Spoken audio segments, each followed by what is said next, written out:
Interview নেওয়ার জন্য। তো মুজিব তখন সিরাজ ভাই আর এই রেজাউল করিম সাহেবকে আলাদা ডেকে নিয়ে জিজ্ঞেস করতেছে যে সত্যি কি বাংলাদেশ স্বাধীন হয়েছে নাকি আমাদের কোথাও নিয়ে মাইরে ফেলানোর বন্দোবস্ত করা হয়েছে।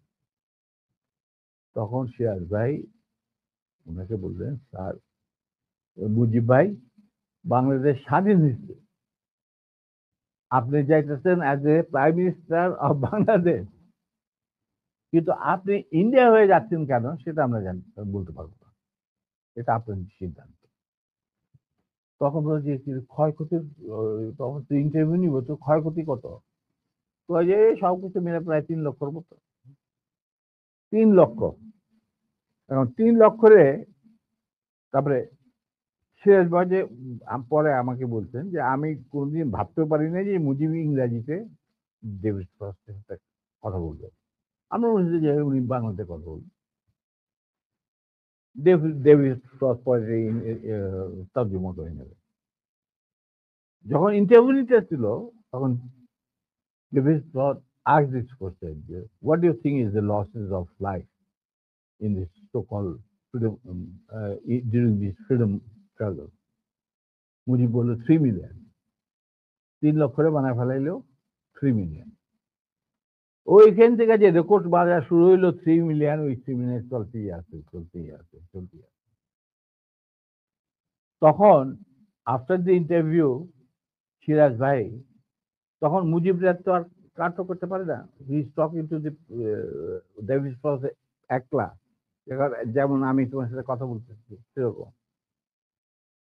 After the interview was over, Mujib went to retire into his bedroom. Shiraz Bhai came and Rizal Karim came. They saw David Frost to handkerchief বাইর করে তার চোখ মুছতেছে, পানি পড়তেছে তো চোখ মুছতেছে। তোরা মনে করলেন যে মুজিব বোধহয় এমন ইমোশনাল কথা বলছেন যার জন্য ডেভিড ফ্রস্ট আর তার অশ্রু বিসর্জন শুরু হয়ে গেল এবং অশ্রু দ্বারা বন্ধ করতে পারছে। তখন তারা বললো, David, why you are so emotional? We have hardly seen you too much emotional and never saw eyes rolling down your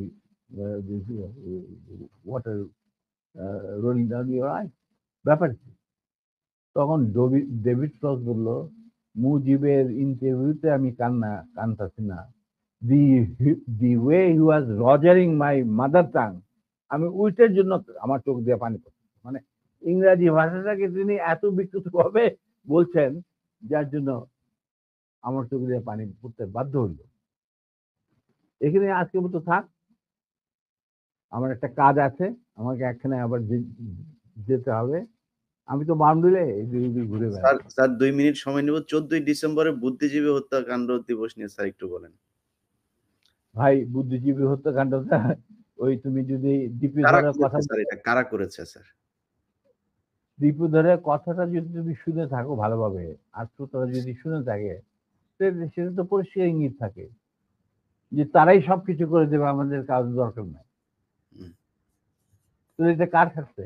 পাকিস্তানের ওদের বাইরে কি করবে? ওরা কি পাকিস্তানে এসে তাদের খেদমত করবে?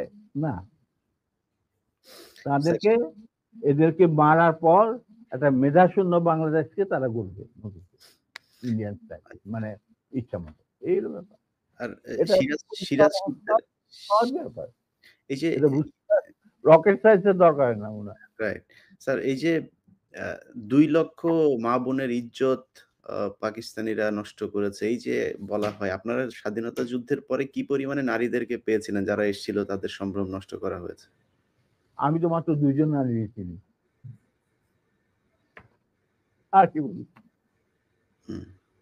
আমরা তো দেখি না, আমরা তো সারা বাংলাদেশে, আমি যদি এখন হবে না, কারণ তাদের ইচ্ছা তো আমি কেন ভুলভুল করতে যাবো? আমি তাদেরকে এক্সপোজ করলাম, কিন্তু আমি 2 জন নারী এবং তাদেরকে আমরা সাহায্য করছি যতটুকু সম্ভব। রাইট। আর স্যার সব শেষ কোশ্চেন হচ্ছে, সিরাজ শিকদারকে স্যার কেন মারা হলো? এটা বলে আমি আপনাকে আজকের মতো বিদায় দেবো স্যার। দেখা, Siraj Sikdar was a genuinely patriotic revolutionary. তার জন্য তাকে জীবন দিতে হয়েছে। এবং তাকে ধরতে থ্রু এন ইনফিলট্রেটেড এজেন্ট যে ছিল E.A. Chowdhury, additional IG of special branch. E.A. Chowdhury তার শালারাকে পেনিট্রেট করছিল, ওর মাধ্যমে ধরে। এই ইঙ্গিতটা আমাকে মাহবুব আগে দিচ্ছিল এবং আমি ইঙ্গিতটা পৌঁছে দিতে